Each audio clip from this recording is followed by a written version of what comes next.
Meu primeiro intercâmbio foi em 2014 para os Estados Unidos e de lá para cá eu já fiz vários outros intercâmbios, mas sempre para países mais conhecidos, populares, tipo Irlanda, Inglaterra, Canadá. Mas o que vem me chamando a atenção, e não só a minha atenção, mas de muita gente por aí, são esses destinos um pouco mais diferentões, inusitados, até pouco tempo atrás não tão falados assim, como alguns países na Ásia. E é sobre isso que a gente vai falar nesse vídeo de hoje. Países como Japão e Coreia do Sul são alguns dos destinos que eu vou trazer aqui, e são dois países que eu adoraria conhecer. E quem sabe ficar um tempo maior para fazer o intercâmbio, tentar ali aprender um japonês, um coreano, por que não? Todas as informações desse vídeo foram trazidas graças à Be Education, que me ajudou a trazer tudo muito certinho e atualizado para você que pensa em fazer um intercâmbio por lá. Vale dizer que esse é o vídeo parte 1. E se você gosta de vídeos como esse, comenta bastante aqui embaixo que eu posso trazer mais 4 destinos na parte 2. A Be Education é minha agência de intercâmbio parceira, que tem um escritório lindo em São Paulo, mas que atende o Brasil e o mundo todo. Para falar com elas, basta clicar no primeiro link que tá aqui na descrição ou no primeiro comentário, preenche esse formulário e não esquece de mencionar que você veio através desse vídeo, tá bom? Começando com ele, o Japão, para aprender japonês, que inclusive é aí um destino que tem se tornado bem popular, principalmente entre os brasileiros, já que agora não precisa aí de um visto de turismo para ficar por até 90 dias no país. Mas já pensou ficar por até esse período e estudar japonês? O intercâmbio do Japão vai te proporcionar vivenciar uma harmonia maravilhosa entre os conceitos orientais, tecnologia de ponta e o estilo de vida frequentemente urbano e bem moderno dos japoneses. Exigentes com tudo, incluindo educação, eu não tenho dúvidas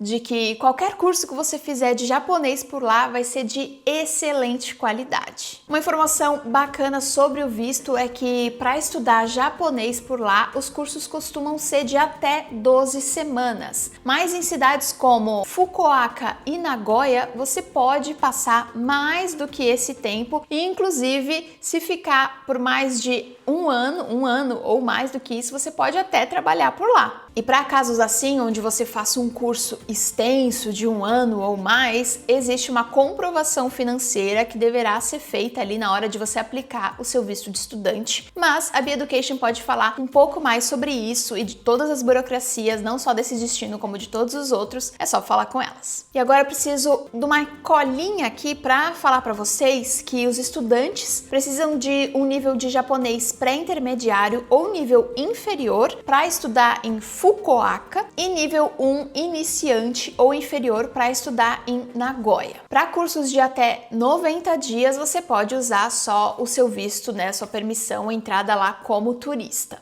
Além de Nagoya e Fukuoka, outras cidades do Japão que você pode estudar japonês também são Tóquio, Kyoto, Okinawa e Kobe. Sobre custo de vida, eu trouxe alguns aqui para vocês terem uma ideia. Um aluguel compartilhado é de mais ou menos 50 mil ienes por mês, o que dá mais ou menos 350 dólares americanos. Já a alimentação em restaurante, a média vai de 900 ienes por refeição. Quando o assunto é transporte público, 5 mil ienes por mês, o que dá mais ou menos 35 dólares, e internet no seu celular, 3.700 ienes por mês, que dá mais ou menos 25 dólares. O que você achou desses gastos para passar ali um mês, 2 meses, 90 dias, quem sabe até um tempo mais no Japão? Ou que tal a sua vibe é mais ir pra Coreia do Sul para aprender coreano? Me conta, você gosta de dorama, de K-pop, de todas essas coisas? Eu sei que a Coreia do Sul tá na boca do povo graças a várias músicas, filmes, séries e coisas que têm se popularizando tanto nos últimos anos. Eu acho isso o máximo. Oficialmente chamada de República da Coreia, o país faz fronteira terrestre com a Coreia do Norte e marítima com o Mar do Japão.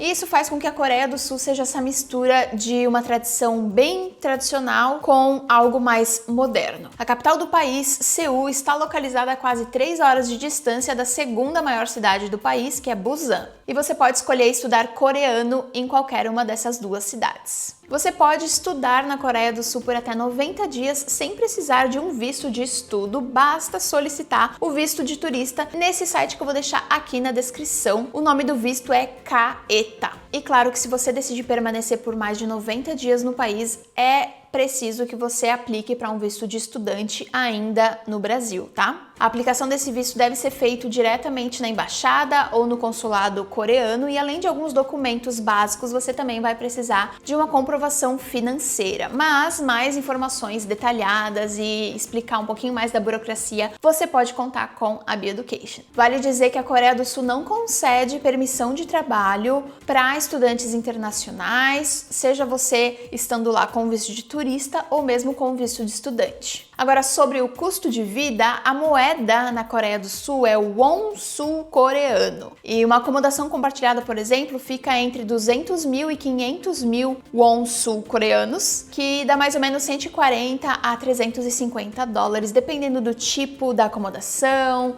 se você vai ter um quarto só para você, dividir com alguém, quantas pessoas moram nesse lugar, qual que é a localização desse apartamento, dessa casa e por aí vai. Sobre mercado, fica entre 300 mil e 600 mil won sul-coreanos, que dá aí entre 200 e 400 dólares de mercado por mês. Já o transporte público entre 55 mil e 70 mil, que dá mais ou menos entre 40, 50, 60 dólares por mês. E a conta de celular, para você ter internet ali, conversar com a família, postar suas fotos, dar muitos closes no Instagram, fica entre 40 mil wons sul-coreanos e 60 mil wons sul-coreanos, entre 40 e 70 dólares. O que eu achei até que bem ok, todos esses custos para ter uma vida como estudante intercambista por lá. O que é que vocês acharam? Agora, que tal a China para aprender mandarim? Nos últimos anos, a China tem se tornado aí essa grande potência econômica e isso levou muita gente a crescer esse interesse por aprender o mandarim. Eu acho que fazer o intercâmbio lá na China é o melhor jeito de aprender esse idioma tão diferente do nosso. Mas aprender mandarim não vai ser só a única coisa que você vai experimentar durante o intercâmbio por lá, porque é um lugar tão diferente. Eu costumo dizer que a China parece ser de um outro planeta. O choque cultural ele vai existir, mas eu acho que vai ser tão rico viver por um período num lugar tão diferente do nosso e aprender sobre cultura e pessoas tão diferentes, né? Você terá a oportunidade de experimentar a verdadeira comida chinesa, se perder pelas ruas cheias de história e ter acesso à tecnologia de ponta. Os contrastes estão presentes em todos os lugares, tradição e modernidade. Templos e arranha-céus, ritmo intenso em grandes metrópoles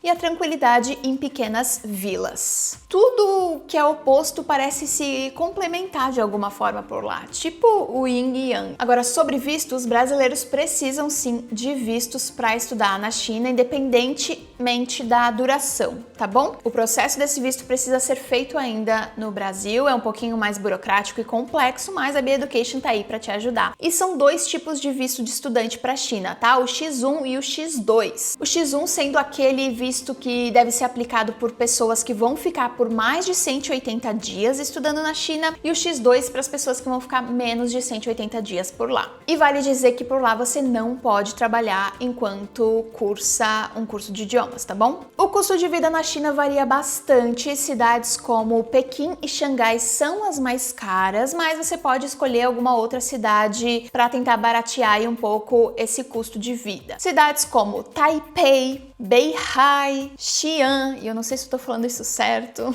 mas também tem Chengdu e Chengde. Em média, os estudantes por lá gastam entre 4 mil e 5 mil yuan por mês. E aí vai incluindo acomodação, alimentação, transporte, celular, lazer e uma lista aqui de várias coisas. E isso dá mais ou menos 650 dólares. Agora, que tal Hong Kong para aprender inglês, mandarim ou cantonês? Pois é, Hong Kong ainda faz parte do território da China, mas é uma região administrativa especial, ou seja, por mais que ela esteja ali no território, ela possui autonomia em várias coisas, tipo na moeda, na legislação, na política, nas leis de imigração e por aí vai. Hong Kong é um dos principais centros financeiros e culturais da Ásia e por lá você terá a chance de conhecer um lugar que combina a tradição chinesa com influências ocidentais. A cidade é vibrante, moderna e repleta de oportunidades para quem deseja estudar inglês, mandarim ou cantonês em um ambiente dinâmico e multicultural. É o destino ideal para quem curte vibe cidade grande, sabe? Afinal de contas, são mais de 7 milhões de pessoas por lá. E vale dizer que a sua posição estratégica na Ásia facilita bastante as viagens para outros destinos próximos durante o período que você estiver por lá estudando. Sobre visto, todos os estudantes estrangeiros precisam de um visto para estudar em Hong Kong. O processo dura geralmente entre 6 e 8 semanas e é todo feito diretamente com a escola. Vale dizer que o visto vai ter exatamente a mesma duração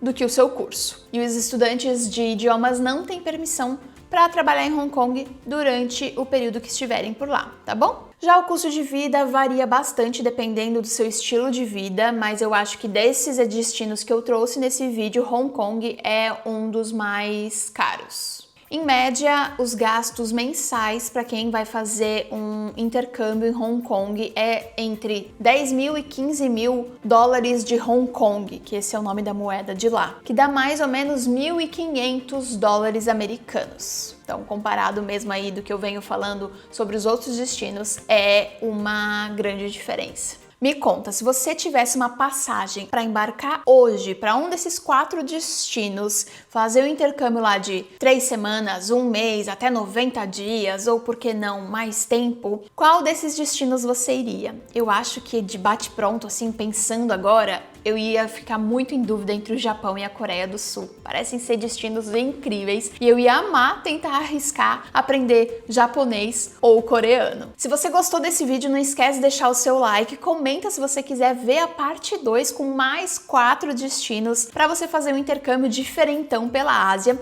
E não esquece de falar com a Bee Education caso você queira fazer um intercâmbio na Ásia ou em qualquer outro lugar. A gente se vê no próximo vídeo. Se você chegou até esse ponto, comenta uma bandeirinha do Japão e até o próximo. Um beijo. Tchau!